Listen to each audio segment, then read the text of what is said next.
नमस्कार विद्यार्थी मित्रांनो, Sardar Vallabhbhai Patel English medium school Yawal येथील ऑनलाईन क्लासेसमध्ये तुमचे पुन्हा एकदा स्वागत करते। मी तुमची मराठी टीचर कुंदा नारखडे मिस। आज आपण इयत्ता 5वीतील मराठी सुलभ भारती विषयातील कविता क्रमांक 8 कोणापासून काय घ्यावे ही कविता अभ्यासूया।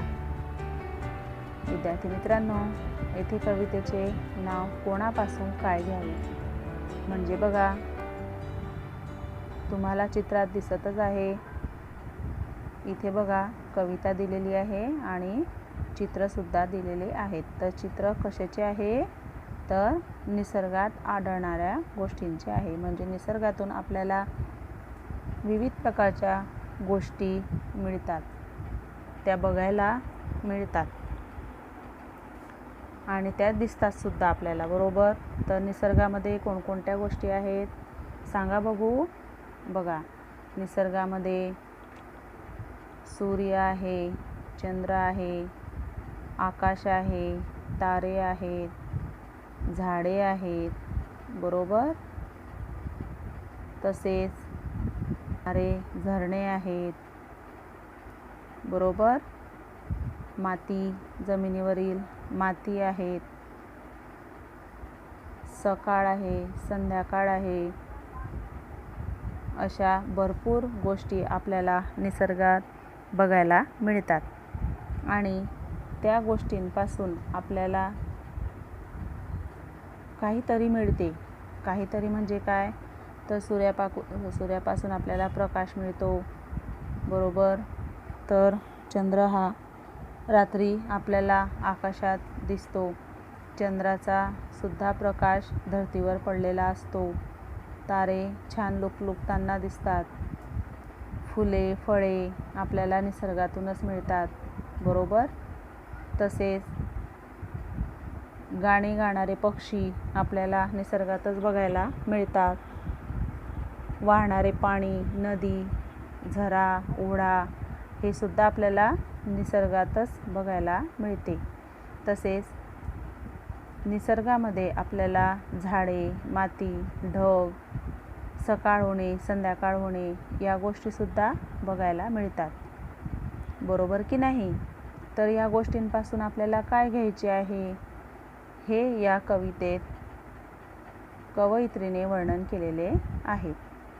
विद्यार्थी मित्रांनो, कवितेचे स्पष्टीकरण बघण्याआधी आपण कवितेचे प्रकट वाचन करूया। कवितेचे नाव आहे कोणापासून काय घ्यावे, बरोबर। तर चला आपण कवितेचे पहिले कडवं बघूया। सूर्यापासून रंग घेऊया, चंद्रापासून शांती, चमचमणाऱ्या ताऱ्यांपासून दिव्य घेऊया कांती, फुलापासून गंध घेऊया, कोकिळाकडून गाणे, झुळझुळणाऱ्या झऱ्यापासून घेऊ नवे तराणे,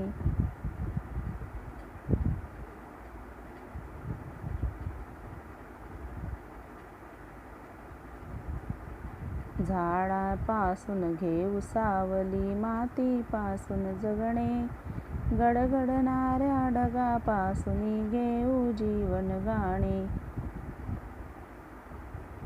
प्रभात काळी एक शिकूया, जगवित जीव जगूया, संध्या समयी एक होऊनी सारे मित्र हसूया। बघा विद्यार्थी मित्रांनो, छान आहे की नाही कविता। निसर्गात दिसणाऱ्या अनेक गोष्टी आपल्याला दिसतात, तर त्या गोष्टींपासून आपल्याला काय काय घ्यायचे आहे ते कवयित्री येथे वर्णन करून दाखवत आहेत।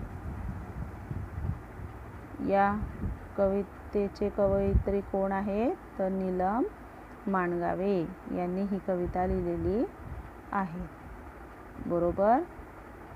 तर चला आता आपण कवितेचे स्पष्टीकरण बघूया।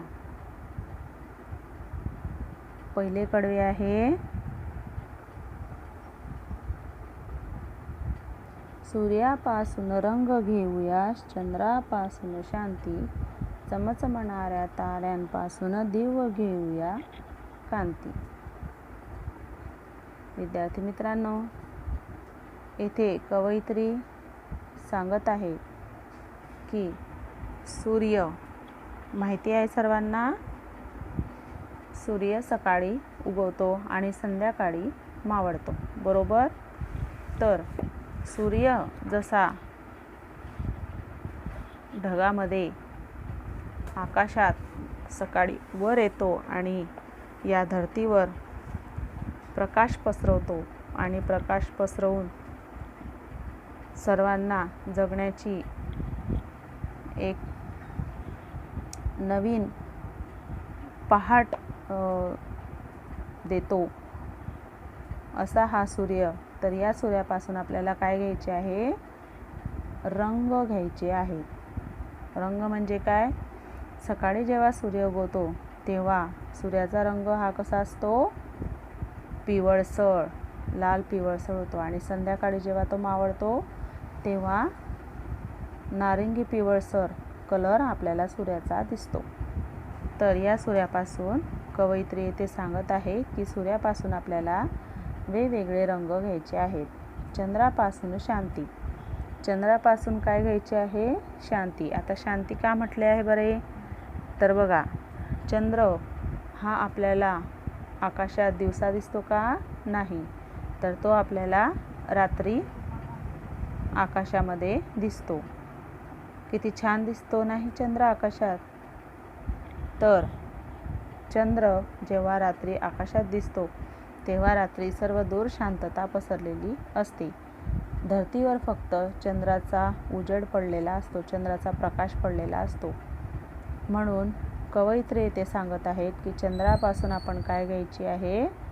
तर शांती घ्यायची आहे. चमचमणाऱ्या ताऱ्यांपासून दिव्य घेऊया कांती. चमचमणाऱ्या ताऱ्यांपासून. आकाशात रात्री तारे दिसतात की नाही? तर ही तारे कशी असतात? सुंदर दिसतात आणि चमचम करत असतात. तर या चमकणाऱ्या ताऱ्यांपासून आपल्याला काय घ्यायचे आहे? दिव्य तेज घ्यायचे आहे, असे कवयित्री येथे सांगत आहे. पुढचे कडवे बघा. फुलापासून गंध घेऊया कोकिळाकडून गाणे, झुळझुळणाऱ्या झऱ्यापासून घेऊ नवे तराणे. बघा, कवयित्री येथे काय म्हणत आहे? फुलापासून गंध घेऊया. बघा, या धरतीवर खूप वेगवेगळ्या प्रकारची फुले आपल्याला बघायला मिळतात. त्या वेगवेगळ्या फुलांचा वेगवेगळा गंध, सुवास आपल्याला मिळतो की नाही? तर या फुलापासून काय घ्यायचे आपल्याला? गंध घ्यायचे आहे, म्हणजे सुवास घ्यायचा आहे. आणि कोकिळा हा पक्षी पावसाळ्यामध्ये गाणे गातो. ऐकले आहे का तुम्ही कोकिळ पक्षाचे गाणे? पहिला पाऊस पडला की कोकिळ पक्षी शेतकऱ्यांना म्हणतो, पेरते व्हा, आणि छान कुहू कुहू करत ती गाणे गात असते. तर या कोकिळाकडून आपल्याला गाणे घ्यायचे आहेत. तर झुळझुळणाऱ्या झऱ्यापासून घेऊ नवे तराणे. तर या धरतीवर वाहणारे जी झरणे आहेत, तर या झुळझुळणाऱ्या झऱ्यापासून आपल्याला नवनवीन तराणे घ्यायचे आहेत. म्हणजे बघा, ही झरणे जेव्हा पाण्याच्या संथ गतीने वाहतात तेव्हा पाण्याचा आवाज हा कसा येतो? झुळझुळ झुळझुळ असा आवाज आपल्याला पाण्याचा येतो. तर या आवाजापासून, म्हणजे या झऱ्यापासून आपल्याला नवनवीन आवाज, तराणे घ्यायचे आहेत. पुढचे कडवे बघा. झाडापासून घेऊ सावली, मातीपासून जगणे, गडगडणाऱ्या ढगापासून घेऊ जीवन गाणे.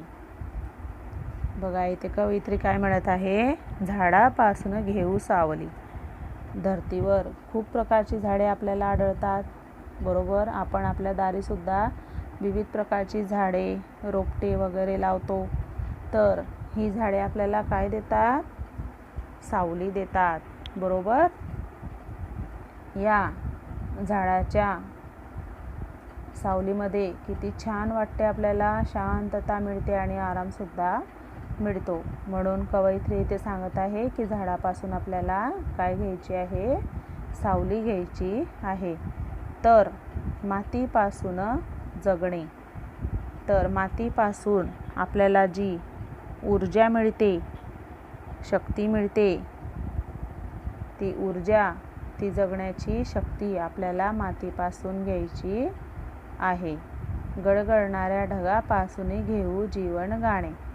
बघा, पावसाळ्यामध्ये ढग खूप गडगडतात, ढगामध्ये विजा चमकतात, तर या गडगडणाऱ्या ढगापासून आपल्याला आयुष्याचे जीवन गाणे शिकायचे आहे. म्हणजे आपले आयुष्य परोपकारी कसे करावे ते आपल्याला शिकायचे आहे. म्हणजे आपल्या आयुष्यात आपल्याला चांगले काम करून दाखवायचे आहे, चांगले कर्म करून दाखवायचे आहेत. तर हे आपल्याला जीवन गाणे कोणापासून घ्यायचे आहे? तर गडगडणाऱ्या ढगापासून घ्यायचे आहे. शेवटचे कडवे बघा. प्रभात काळी एक शिकूया, जगवित जीव जगूया, संध्या समयी एक होऊनी सारे मित्र हसूया. बघा, प्रभात काळी एक शिकूया, जगवित जीव जगूया. प्रभात काळी म्हणजे सकाळी. सकाळी कवयित्री इथे म्हणत आहे की जेव्हा सूर्योदय होतो आणि सूर्य सर्वांना प्रकाश देऊन आपल्याला संदेश देतो की तुम्ही सुद्धा जगा आणि दुसऱ्यांना सुद्धा जगू द्या. हेच आपल्याला या प्रभात काळापासून, म्हणजे या जी सकाळ होते त्यापासून आपल्याला नवे